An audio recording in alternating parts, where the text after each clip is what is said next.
Hello, my friends. I'm Andrea, and I welcome you to the video handling the Spring Equinox for 2024, which takes place on March 20th. And I would like to dive into the astral configuration at first and share my screen to show you the sidereal chart to go into detail on that. And afterwards, I would like to talk a bit about the macro and the influence of the astro for the next quarter using an interesting method, I would say, so stay tuned for that. So let's go into the exact day and time when the equinox takes place. Here is the North Indian diamond chart for London, UK at 3 and 7 minutes a.m. in the morning on March 20th, the day when the equinox happens, which is approximately 5 days before the eclipse that we have, the lunar eclipse on March 25th. And I would like to focus on the planets, not necessarily on the, chart itself, because we have Sagittarius ascendant, which is pretty good and optimistic. Yes, this depends on the location. So therefore, let's look at the sidereal chart again with this configuration. So what you can see in the Kendra house, so this is the fourth house, which is a pivotal, a foundation house in general, again, valid for the location. We have Sun together with Rahu and with Mercury. And Rahu and Mercury are in a very tight conjunction. As you see, it's less than 1 minute. It's also called Graha Yuddha, but yes, it's with Rahu, so Rahu is not really a planet here. But in any case, we have a lot of innovation coming. This is how I see it in this conjunction, but being Revati, it's also that it will come slow. So maybe some deadlines will be really postponed in order to release innovation in the markets. And we do have the moon in Pushya in the Cancer sidereal zodiac, which is a very good position. It's nurturing, it's ruled by Jupiter, and it's optimistic. So moon, which represents the masses in mundane astrology, would be optimistic in terms of, outlook, so to speak. But then we do have Sun in the nakshatra of Uttar Bhadrapada, which is the serpent at the bottom of the ocean, really suggesting something hidden, and it's also about large sums of money, and Revati is about wealth. So you see all these together, it will be an important development around the equinox that will trigger the evolution in the next quarter in regards to finance. And we will outline also other outer planets that are very important for long-term trends soon.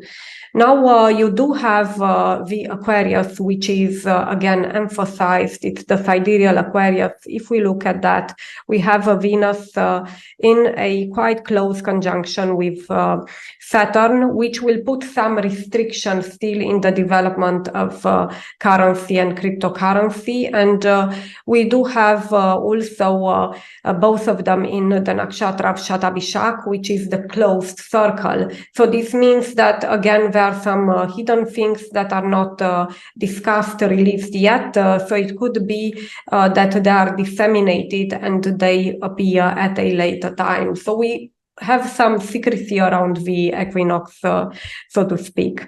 Now, we do have also the fact that Jupiter and Moon, as you see, it's in a white square, so to speak. So still, it's not so critical. Also, Mars is quite far away from Venus, so we will have moderate volatility. So they are together, but it won't be volatility like crazy, so to speak, in the next quarter. That would be, considered really like sideways, a big sideways movement. I would not see it necessarily.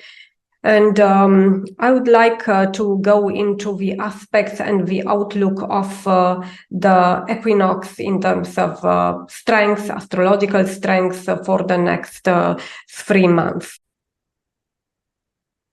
An important aspect to consider for long trends is the influence of the outer planets on the whole landscape at the equinox. And it is said that they persist for 3 months, so basically for the next quarter. And it will give an overview on the macro trends on the stock market as such.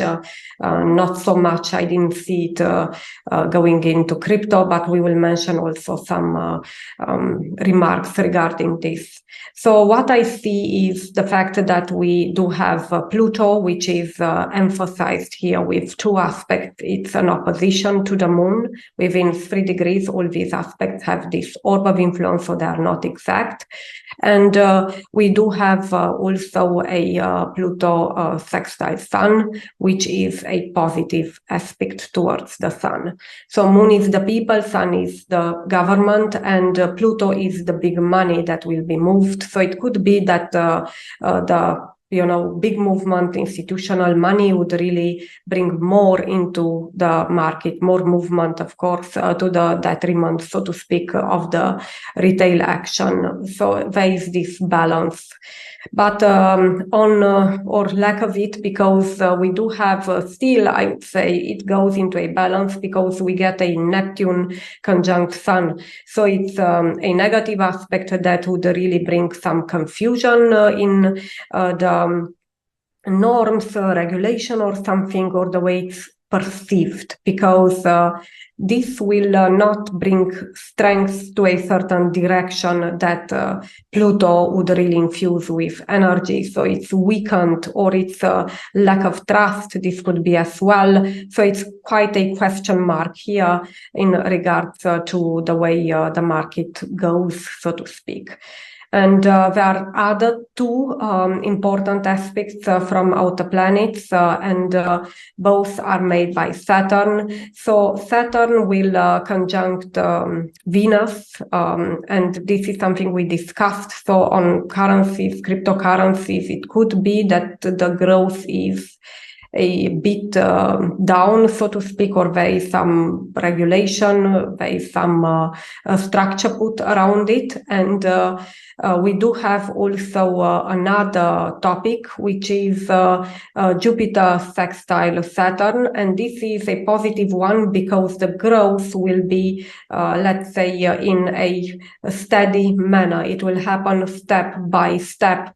It will be with a certain strength, and the prices will be, so to speak, tested several times. It won't be like Uranus, going very fast and upwards. So this comes as well, so don't worry, especially for crypto. Now, looking at the macro indices, we do have some interesting dates that are quite aligned. So I would say around the 20th, so equinox 23rd, 24th. Even for BTC, it would be a good opportunity to buy, I would say, or DCA. So the energy will be quite high, but we will have also some drops around the date. And for the S&P, it's the beginning of a turbulent month in April, I would expect. Still, it's again around these dates, and the same applies to the XAU gold and silver index. It's also a negative. Even there, I think the negative influence is a bit stronger. So watch out the equinox in terms of, the energy. Now, of course, aspects can be looked at, for various assets, and we can derive some ideas about the direction, like mentioned here, the negativity around it. But we do have also other methods. So there is a aspect-related method, which is made for the time of the equinox, based on all the planets, including Pluto, Neptune, which are not really seen on the sidereal chart. You saw that. It's a method that would compute a mathematical result. And when this is negative, usually it points towards a, rougher and a more challenging season for the markets. Again, not crypto. I would say crypto would make the exception. It would be the other way around. And we got a number of -20 this time, so it is not the best. I would advise caution for, times when you see that the astrology is also negative, because there is this, energy in the background that would really drive things down. So it's important to take note of these, but let's be optimistic and also think about DCA and buying. That would be from my side for this equinox and the next 3 months for macro in general, and for crypto, touching briefly crypto. I think would have a very nice quarter ahead. Thank you for your attention, for liking and subscribing, and until next time, be joyful. See you.